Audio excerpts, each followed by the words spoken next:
On a sweltering July afternoon in 2019, the facade of suburban Bliss was shattered in a way that would haunt the community for years to come. At the center of this tragedy were the Hendersons. Thaddius, a 45-year-old investment banker with a reputation for his work ethic and community involvement, and his wife Margo, a 43-year-old part-time yoga instructor known for her vibrant personality and infectious laugh. They had been fixtures in the community for over a decade. The seemingly perfect marriage, the envy of many. Next door lived the Coopers, Elaine, a widow, and her 19-year-old son Liam, a college sophomore. Home for the summer. The Coopers had moved in 5 years ago, and while they kept to themselves more than most, they were generally well liked by their neighbors. No one could have predicted that these ordinary lives would collide in such a catastrophic way. Thus Henderson had always been driven by ambition. Born to working-class parents in rural Iowa, he had clawed his way up the social ladder through sheer determination and an almost obsessive work ethic. By his early 30s he had established himself as a rising star at a financial company. His colleagues admired his sharp,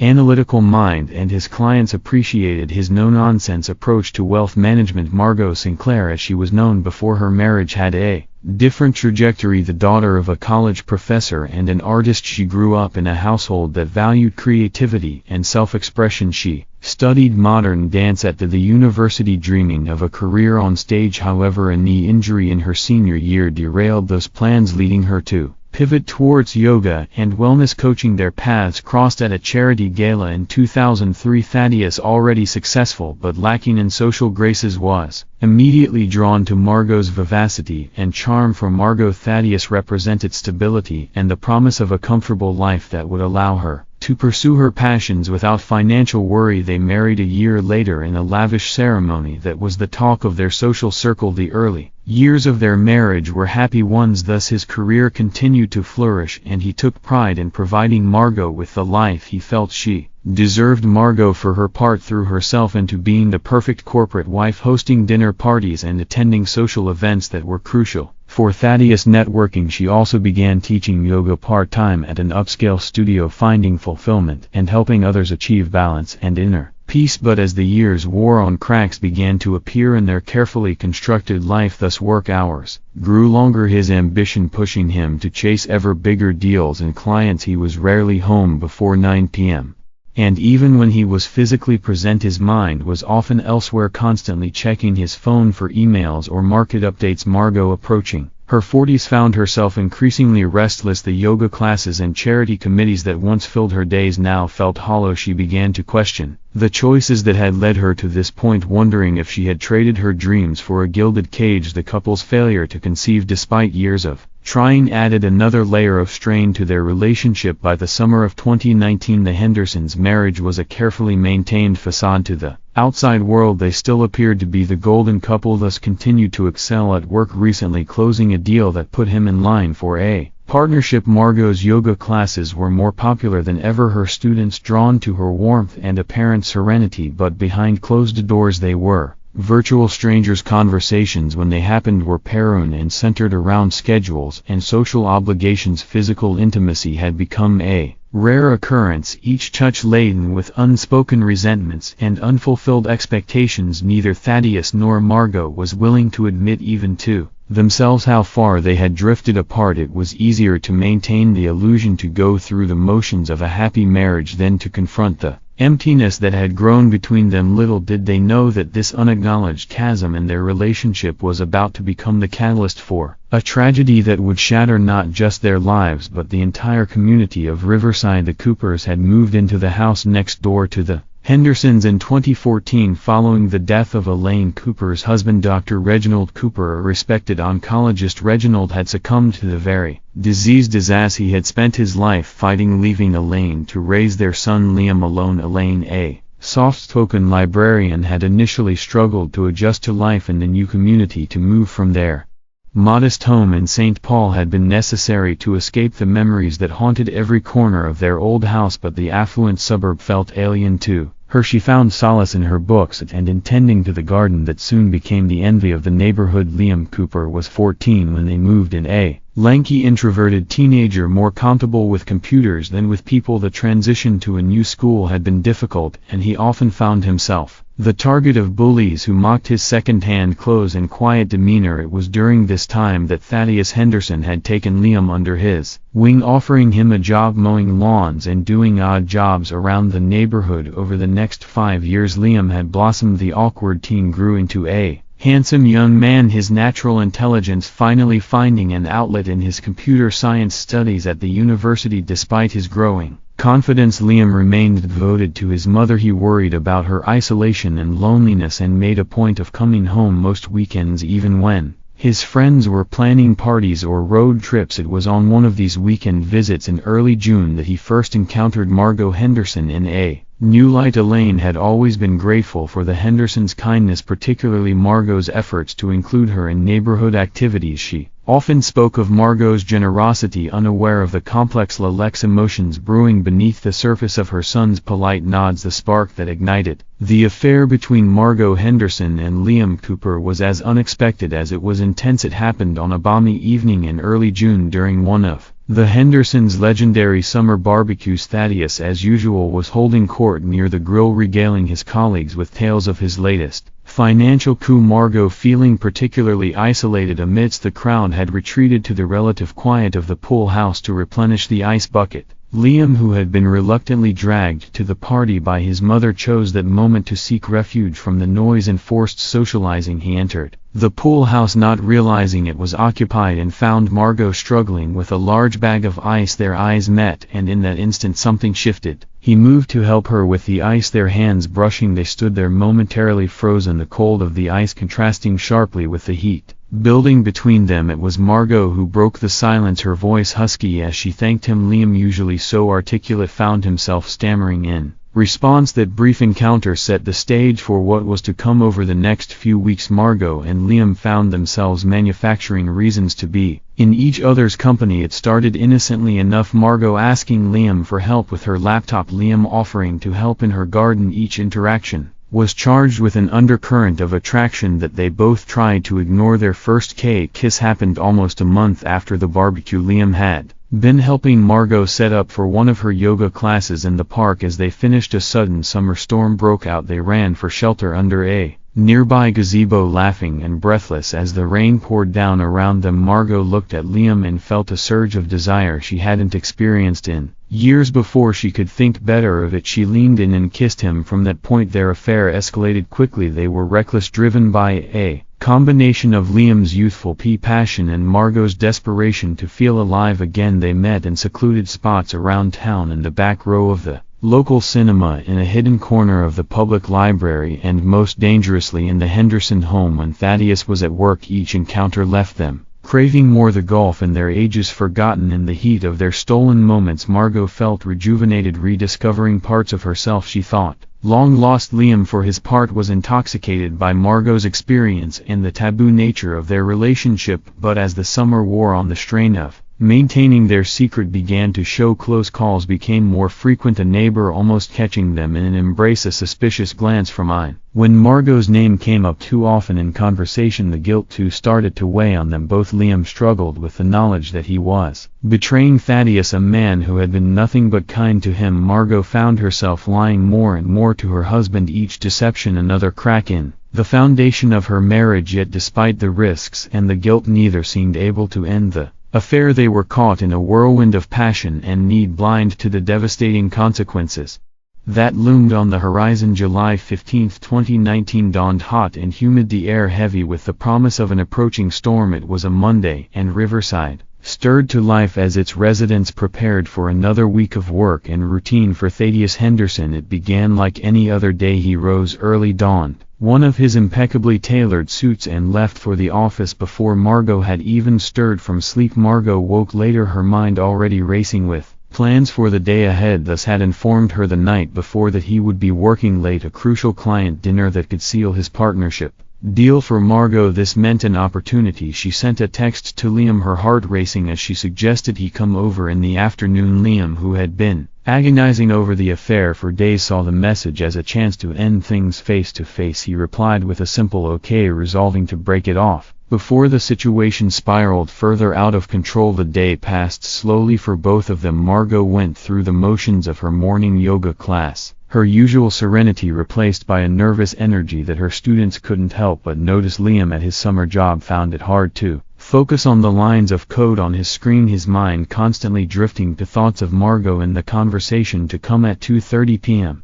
Liam made his way next door, glancing furtively around to ensure none of the neighbors were watching. Margo ushered him in quickly, her face flushed with a mixture of excitement and anxiety. It was Liam who broke the silence, starting to say that they needed to talk, but Margo, misreading his intention and driven by a desperate need to feel desired, cut him off with a passionate kiss. Despite his reservations, Liam found himself responding, his resolve weakening in the face of Margo's intensity. What happened next was a blur of discarded clothes and tangled limbs as they made their way to the master bedroom. All thoughts of ending the affair were temporarily forgotten as they lost themselves in each other. Meanwhile, across town, thus, Henderson sat in his office frowning at his computer screen. The numbers for the client presentation weren't adding up, and he knew he'd have to redo a significant portion of his work. Frustration mounting, he made a snap decision. He would go home, regroup, and return to the office later to finish up before the dinner at 3:45 p.m.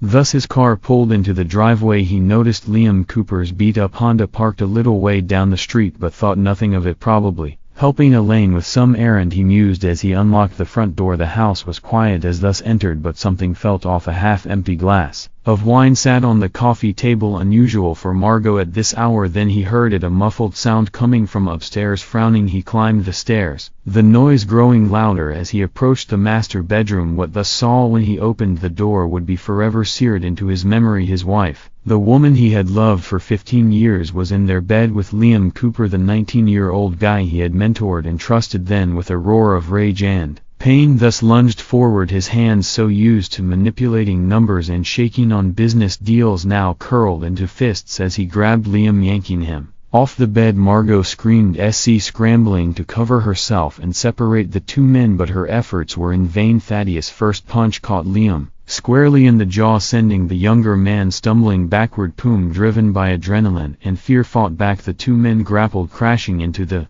dresser, sending framed photos and trinkets scattering across the floor. In the chaos, no one noticed the heavy crystal bookend that fell from the dresser's top. No one saw it until Thaddius, in a fit of blind rage, grabbed it and brought it down on Liam's head with a sickening thud. The sound seemed to echo in the sudden silence that followed. Liam crumpled to the floor, blood pooling rapidly around his motionless form. Margo's scream pierced the air as the full horror of what had just transpired hit them all in that moment. As storm clouds gathered outside and sirens wailed in the distance, the lives of everyone involved changed irrevocably. The idyllic facade of Riverside had been shattered, and nothing would ever be the same again. The piercing wail of police sirens shattered the usual tranquility of the community. Neighbors peered out from behind curtains, curiosity mingling with apprehension as squad cars and an ambulance screeched to a halt in front of the Henderson residence. The first officers on the scene were met with a tableau of horror that would haunt them for years to come. Inside, they found a shell-shocked thus Henderson, his hands covered in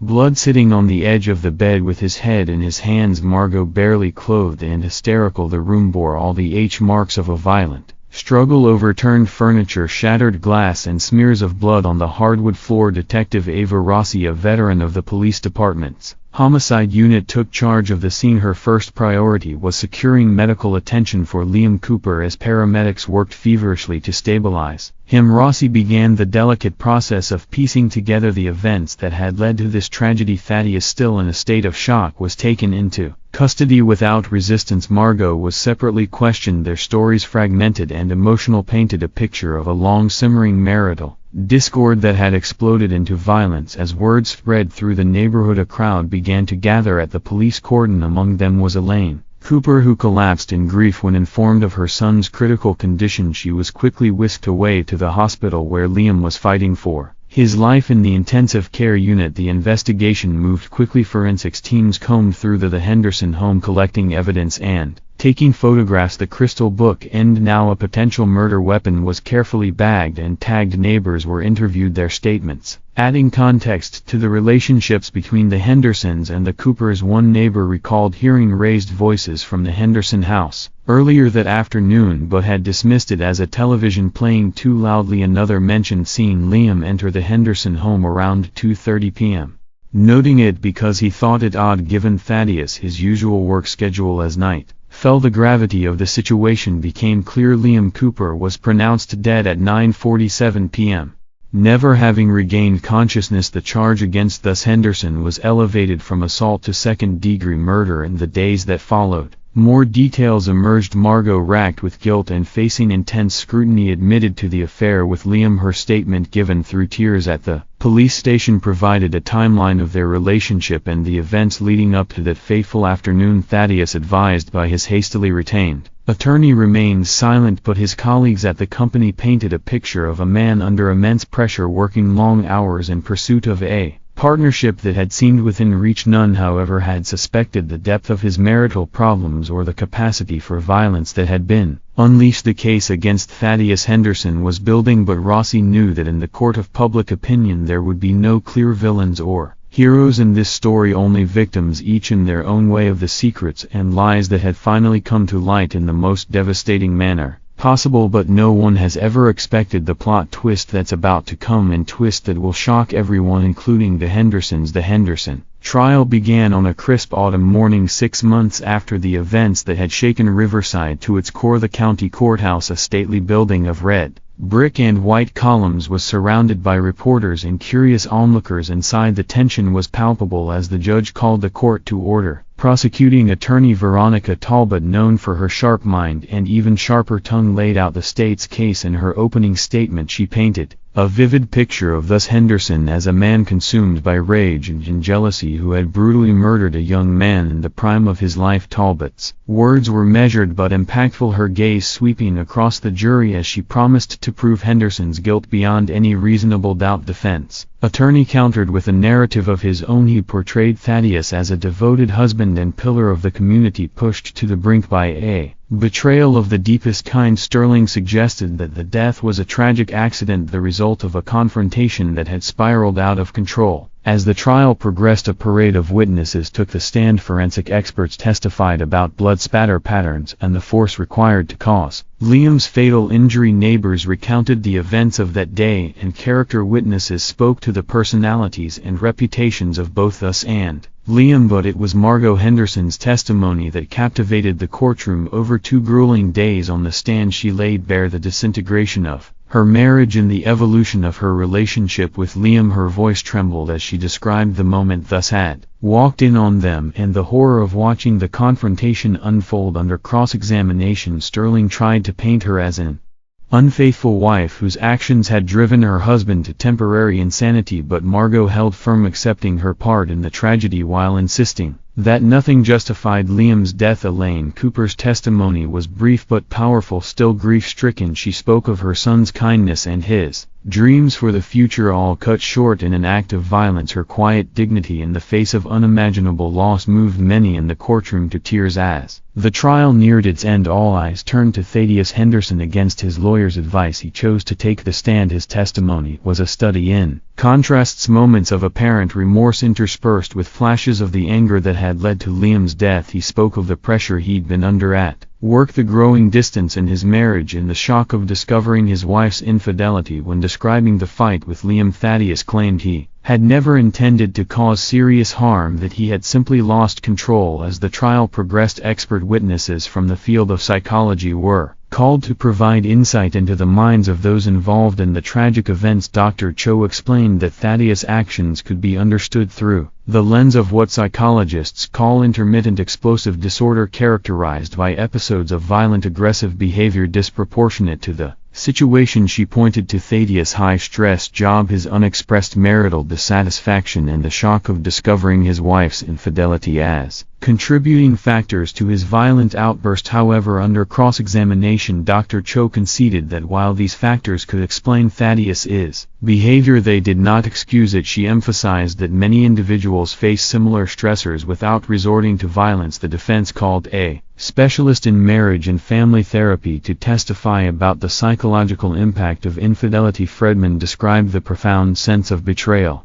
and loss of identity that a person may experience upon discovering a spouse's affair. He likened it to a form of psychological trauma capable of triggering extreme emotional responses. The psychological analyses presented during the trial offered a complex picture of human behavior and motivation. They highlighted how a combination of personal history, societal expectations, and immediate circumstances can collide to create a perfect storm of tragedy. After 7 grueling weeks of testimony, evidence presentation, and legal arguments, the fate of Thaddius Henderson rested in the hands of the jury as Judge Blackwell sent the 12 men and women to deliberate. A tense silence fell over the courtroom after a short recess to consider all factors. Judge Blackwell returned to deliver her sentence, citing the violent nature of the crime balanced against this lack of prior criminal history and the unique circumstances of the case. She sentenced him to 18 years in state prison with the possibility of parole after 12 years, as thus was led away in handcuffs. The full weight of the tragedy seemed to descend upon the courtroom. There were no victors here, only lives irrevocably altered by a moment of passion and a split second of violence. Outside, as news of the verdict spread, the crowd's reactions were mixed. Some felt